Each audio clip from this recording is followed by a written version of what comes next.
mic on the right-hand side. Assalamu alaikum, sir.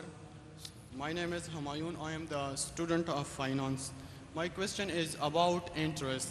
That our holy religion, Islam, and the glorious Quran says that "Uhilla Allahu al-bay'a wa harrama al-riba." It means that interest is haram. But according to the most of accounting books and finance books, as well as the financial analysts and bankers and I as a finance students, we don't think so. Because, sir, you know better that money losing its value from time to time. And these bankers and financial analysts says that this is not actually the interest. This is only the cost which we take from you because of the devaluation of money. So please comment on this, sir. The problem of devaluation of money emerges from this fiat currency. That is why when I analyzed the present financial crisis, I first told that the base is on the monetary system.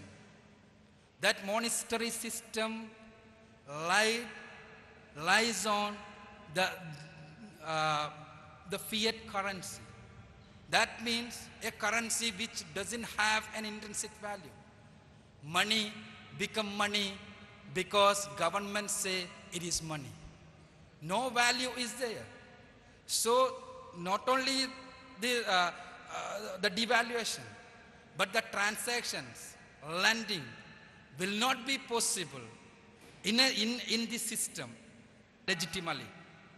Accurately will not be possible in this system. For example, for instance, let me say a person from here who is working over here borrowed 1 million dinars from a merchant at Kuwait before Saddam's invasion. And he put up a very good business over here.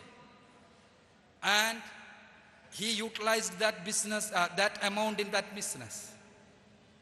When Saddam Hussein caught Kuwait, that money, he withdrawn that money. He withdrawn that money for some days.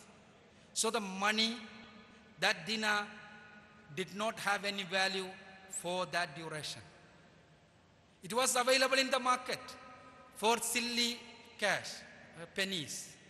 So, if the person who borrowed 1 million dinars at the time before Saddam's invasion, if he give back that amount at the time of the Saddam invasion, will it be legitimate?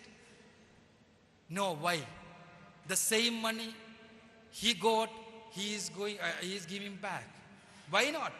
Because it doesn't have any intrinsic value. So the basic problem lies on that. Inflationary trends are coming from that. All the money devaluation problems are emerging from that. So we have to have a monetary system which lies on something which has an intrinsic value. But the case of interest is different. Even though the monetary system is based